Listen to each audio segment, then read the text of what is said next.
Alright, so it's very well documented that John Mayer's lead guitar tone is the combination of a few different overdrive pedals, like the Klon Centaur, the Marshall Bluesbreaker, the Ibanez TS10, and then a few high headroom clean amplifiers all working together to create his iconic guitar tone that we all know and love.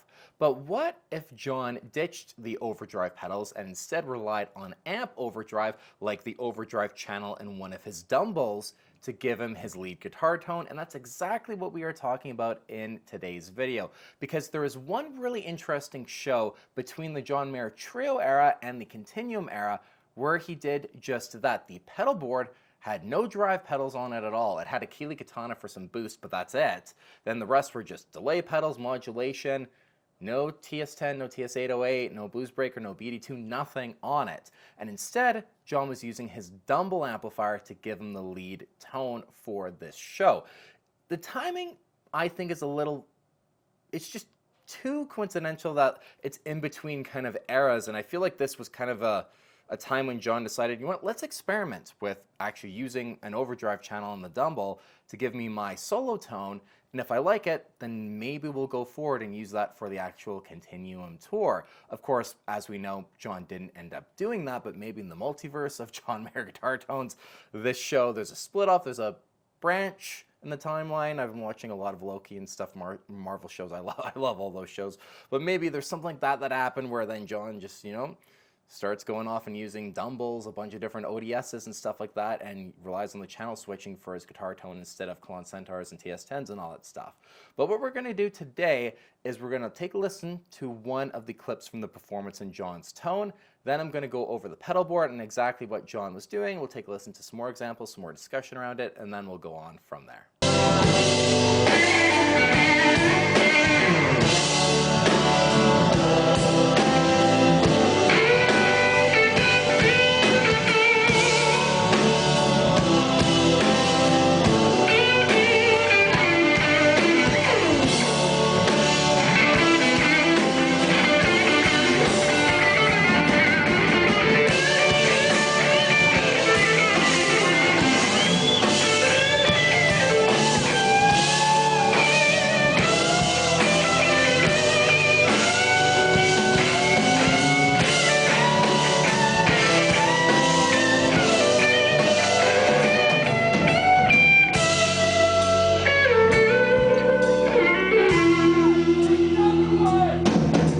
Now, if you aren't familiar with this performance, this is the Mod Club in Toronto. Pretty cool. I'm Canadian, so we're discussing a Canadian Mayer performance for once on the channel. But this is the Mod Club Toronto, August 21st of 2006. This is kind of cool too because John's actually using a John Mayer signature in Olympic White. One of the only times you actually ever see him using the Olympic White Mayer Sig Strat. So a very cool performance because of that alone. But the guitar tone to me definitely sounds unique because he's channel switching with his Dumble Overdrive Special. That's what's actually giving him his lead guitar tone. Very different sound than when he's gain stacking a few different pedals and then all amplifiers are working together for that lead tone. Instead, you're just getting blasted by that one singular Dumble because the rest of the amplifier setup didn't actually contain other Dumbles. There's just the one giving him the lead guitar tone. He had the Fender Vibroverb and then one of his 2-Rock custom reverb signatures as well. I believe at this time they were prototyping into the Mayer signature. Not quite Mayer signature yet, but this would have been one of the kind of chassis that they were working on with 2-Rock in order to actually design his own signature 2-Rock amplifier.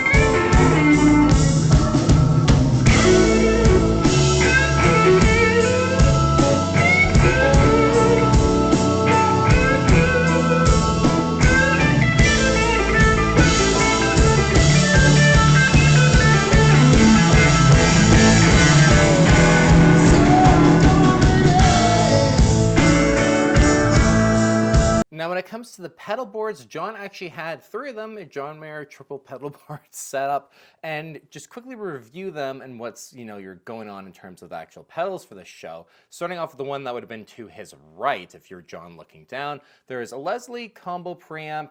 We have a couple of tuners. One is actually labeled mute for the Leslie. Then you have acoustic tuner, electric tuner, so just serving different purposes for the tuners. And then an actual acoustic switcher also on there, and a mute function for the acoustic guitars too. Moving over to the second pedal train, and this one, you have quite a lot going on. You have a Keeley looper that we saw John using during the 2019 World Tour that's labeled Dynamute. You have a Keeley Katana version 1. Then you have the Dumble ODS channel switcher. This would have been what John would have stepped on in order to change the channels for the lead guitar tone. Next, we have this BYOC trim that I remember there was some post or something that John had done way back in the day where it's something he had actually built himself that he kind of used during the early days of the Continuum tour. We have another Keeley looper as well in there. I'm not sure exactly what that one is doing. There is a Way Huge Octopus Mark 1 AP2 version, the later version that he used with the John Mayer trio, and during the Continuum era, it's got the low mark sticker across it as well. Some really good Mark 1 Octopus settings if you're interested. Then there is a Maxon, or an Ibanez, 89 with the Keeley mod. You can see on the back of the pedal there, kind of just above the DC power jack, there is a little Keeley mod sticker on there with the extra switch. So a really cool delay pedal that you never see John using other than kind of on this specific version of the pedal board. And then the Pete Cornish TES placed sideways just so that it fits on that board.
Then on the final pedal board, we have one of the original big box Electro-Harmonix Pogs, the Rodulant Adrenaline 2 because it's in yellow, one of the big box micro synthesizers, which we would see as well get transferred into the rack unit for Continuum, that Belief kind of crazy solo tone that John would use.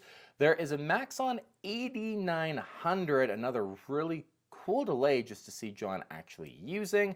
Then there is a Boss DD3 and then a Univibe as well. And then there's the actual pedal, the foot pedal off to the far side of that board. And then there's an orange pedal at the back as well. I believe that would be a T-Rex replica, the same delay we saw John using during the trio era, but just a just immense amount of delays on this board. I really don't get it, but maybe with the whole channel switching for the overdrive sound, John was also experimenting with different delays and maybe deciding to see, okay, am I keeping the TES?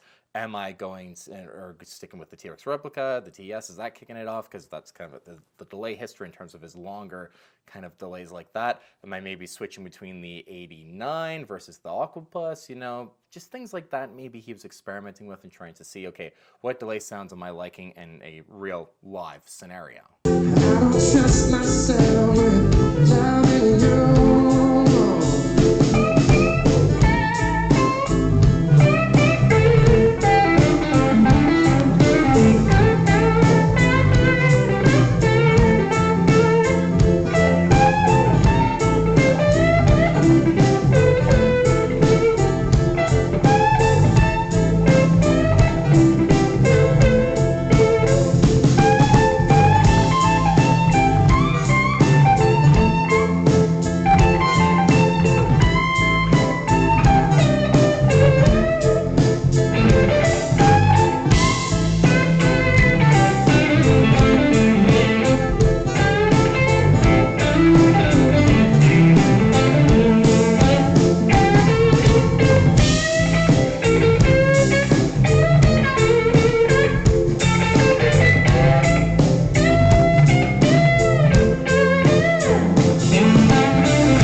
Now, what is even more interesting is that in 2006, John would perform a small show as part of the Walmart Soundcheck series, and the pedal board that you would see is basically identical. You get a really nice pan shot of the setup that John was using, and you can see that, okay, we're assuming if the replica, you get a dead-on shot of it in this video, assuming that's what John was using at the Mod Club. The only other difference is that the first kind of pedal board that's to his right that had the couple of different Boss tuners, the Leslie preamp, the acoustic switcher, that's just on the floor for this show instead of having its own dedicated pedal train as well. So that would mean that the tone that you are hearing in the Walmart Soundcheck from a few different songs that John actually was using lead guitar tone, like Vultures, Waiting on the World to Change, that lead tone is also coming from the Dumble, but this time it's professionally captured, which, of course, YouTube, knock on wood, please let me play some of this footage for you guys.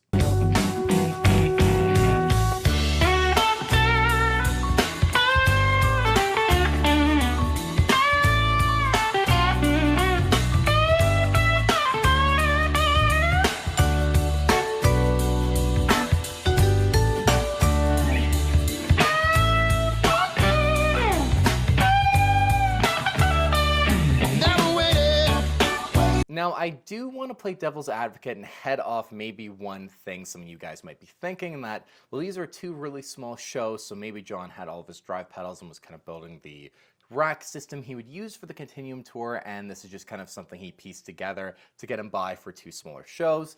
And I definitely don't think that is the case, because we see one of his P. Cornish TS pedals, that octopus with the low mark tape, we would see get transferred to the rack unit. So certain pedals like that, I find it very hard to believe that John, especially at the time, would have multiples of. I mean, it is possible, but the octopus with the low mark tape on it, definitely, why would he have more than one with that tape on it? It seems like a very weird thing. So I think that this is truly just something John was experimenting with. And hey, if he's going to bring the Dumble out, why not just bring, if he had all those pedals on a rack unit and that's what he's going to be using, why not just bring the rack unit? It'd probably be easier. It'd be a lot easier than setting up a few different pedals on the floor and stuff like that for one of these shows. So I at least definitely think that this was something John was just experimenting with. He's going into a new era off the back of his greatest album ever, and he's probably thinking, all right, I've been experimenting with these Dumbles. At the time, he'd just gotten some other Dumbles as well, like Steel String Singer 002. Maybe he was thinking, let's just see what the overdrive sound is like in my rig, and maybe that's just what I'll use going forward, and then just have more options at my disposal for delays and stuff like that, and modulation pedals. I think John sounds absolutely fantastic using the Dumble Drive channel. It's definitely different in my opinion. The Mod Club footage, it's recorded off of, a little crappy camera, 2006 or whatever they had at the time to use, so the audio isn't fantastic, but you get enough of a feel for it. But the Walmart Soundcheck stuff, you really can hear it professionally recorded, and I think it sounds great. It's a different thing, but it still sounds great nonetheless. But this is just one of those kind of unique and weird Mayor Gear moments in time that I wanted to cover and discuss on the channel, because it's a performance and tone as well that I've never discussed John actually doing, and him using overdrive pedals is definitely something that we know him to use. So to have like two examples of him using Dumble Overdrive instead, very unique, very cool. So that's what I wanted to cover in today's video. Hope you guys enjoyed. As always, any other topics, leave them in the comments down below that you want to see me cover. And until the next video, you guys, thanks again so much for watching. Take care. I'll see you on the next one.